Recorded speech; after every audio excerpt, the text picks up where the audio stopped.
പരപുരുഷനിൽ നിന്ന് സന്താനോൽപാദനം നടത്തുക എന്ന് പറയുന്നത് അധാർമികമാണെന്ന് എന്നത് ഒരു തോന്നൽ മാത്രമാണ് എന്ന് പറഞ്ഞങ്ങ് ഞാൻ രക്ഷപ്പെടേണ്ടതല്ലേ? അതെ, അത് ഒരു സ്ത്രീയെ സംബന്ധിച്ചിടത്തോളം മാനസികമായിട്ട് വളരെ, സ്ത്രീയെ സംബന്ധിച്ചോളം മാത്രമല്ല പുരുഷനെ സംബന്ധിച്ചോളം കുടുംബ വ്യവസ്ഥയിൽ തന്നെ തൻ്റെതല്ലാത്ത പുത്രന്മാരെ പാണ്ഡു പറഞ്ഞൊരു കഥ പറയാം. എന്നിട്ട് പിന്നെ എൻ്റെ മറുപടിയല്ല കേട്ടോ ഇതൊന്നും.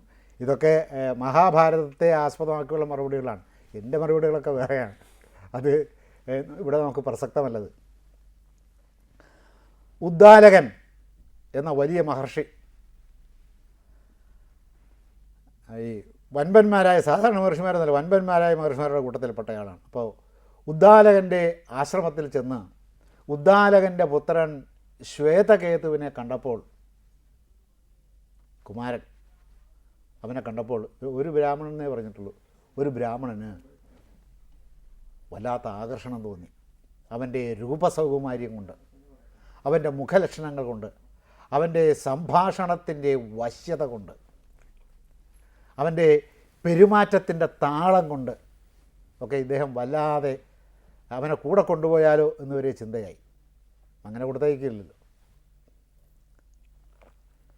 പിന്നെ അദ്ദേഹം ചിന്തിച്ചു, അങ്ങനെയാണെങ്കിൽ ഈ ശ്വേതകേതുവിൻ്റെ അമ്മയുണ്ടല്ലോ, ഈ ശ്വേതകേതുവിൻ്റെ അമ്മയിൽ ഒരു സന്താനത്തെ ഞാൻ ജനിപ്പിച്ചാലോ, എന്നിട്ട് അവനെ ഞാൻ കൊണ്ടുപോയാലോ, ഇവിടെ നിന്ന് വളർന്നിട്ട് ഞാൻ കൊണ്ടുപോയാലോ എന്നൊക്കെ അദ്ദേഹം ആലോചിക്കുകയും അങ്ങനെ അവരുടെ സമ്മതം കൂടാതെ, അതായത് ഉദ്ദാലക പത്നിയുടെ സമ്മതം കൂടാതെ അവരെ പിടിച്ചു വലിച്ചു കൊണ്ടുപോകാൻ ശ്രമിച്ചു.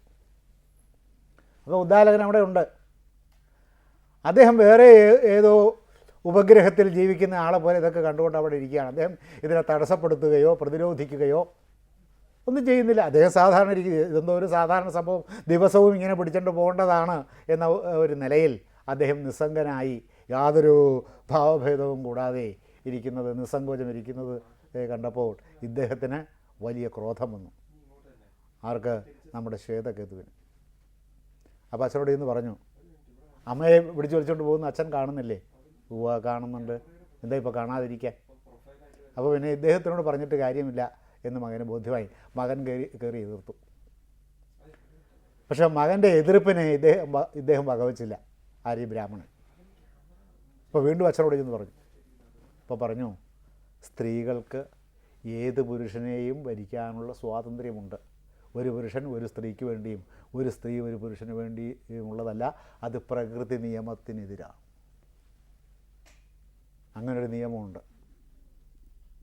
പിന്നീട് ഈ അമ്മയെ പരപുരുഷൻ പിടിച്ചു വലിച്ചു കൊണ്ടുപോകുന്ന നഗ്നമായ ഒരു ധർമ്മലംഘനമാണെന്ന് ശ്വേതകേതുവിന് അത് തോന്നിയത് കൊണ്ടാണ് അദ്ദേഹമാണ് പിന്നെ ഒരു സ്മൃതി ഉണ്ടാക്കി ഒരു പുരുഷന് ഒരു ഭാര്യ എന്ന സാമൂഹ്യ നിയമം നടപ്പിലാക്കുന്നത്. അപ്പോൾ നാം ഒരു വസ്തുത അംഗീകരിക്കണം. പ്രകൃതിയിൽ, സൃഷ്ടിയിൽ, ആവിർഭാവത്തിൽ ഇന്ന പുരുഷന് ഇന്ന സ്ത്രീ എന്നും ഇന്ന സ്ത്രീക്ക് ഇന്ന പുരുഷനെന്നും വ്യവസ്ഥ ചെയ്തിട്ടില്ല. അത് പിന്നീട് എങ്ങനെ വന്നതാണ്? അതുകൊണ്ട് അതൊരു സനാതന നിയമമല്ല. ഇപ്പോൾ വ്യാസൻ തന്നെ ജനിച്ചത് അങ്ങനെയാണ്. വ്യാസന് വേണമെങ്കിൽ ആ കഥ മറച്ചു വയ്ക്കാമായിരുന്നു. ഇപ്പോൾ വ്യാസൻ എഴുതിയിട്ടല്ലേ നമ്മൾ അറിഞ്ഞത്, അല്ലെങ്കിൽ നമ്മൾ അറിയാൻ പോകുന്നില്ലല്ലോ.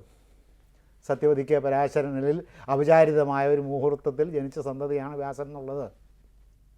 വ്യാസൻ എഴുതിയതുകൊണ്ടല്ലേ നാം അറിഞ്ഞത്, അല്ലെങ്കിൽ വൈശമ്പായനൻ പറഞ്ഞതുകൊണ്ടല്ലേ നാം അറിഞ്ഞത്. അല്ലാതെ പ്രതിപക്ഷക്കാർ പറഞ്ഞു വരുത്തിയതല്ലല്ലോ. വ്യാസൻ്റെ പ്രതിപക്ഷ പാർട്ടിയുള്ള ആളുകൾ പറഞ്ഞു വരുത്തിയ ഒരു അപവാദമല്ലല്ലോ അത്. അദ്ദേഹം തന്നെ എഴുതി വെച്ചിരിക്കുന്നതാണ്. അദ്ദേഹത്തിന് വേറെ തരത്തിൽ വേണമെങ്കിൽ അത് മാറ്റിയിടാൻ, ഞാൻ നല്ലതുപോലെ ജനിച്ച ഒരാളാണ് എന്ന് ഭാവിയിലുള്ള ജനങ്ങൾ, എൻ്റെ തലമുറകൾ, ഭാരതത്തിലെ തലമുറകൾ അറിഞ്ഞോട്ടെ എന്ന് കരുതിയിട്ട് കഥയിൽ അദ്ദേഹത്തിന് അവിടെ ഒരു കൊനിഷ്ഠ കാണിക്കാമായിരുന്നു.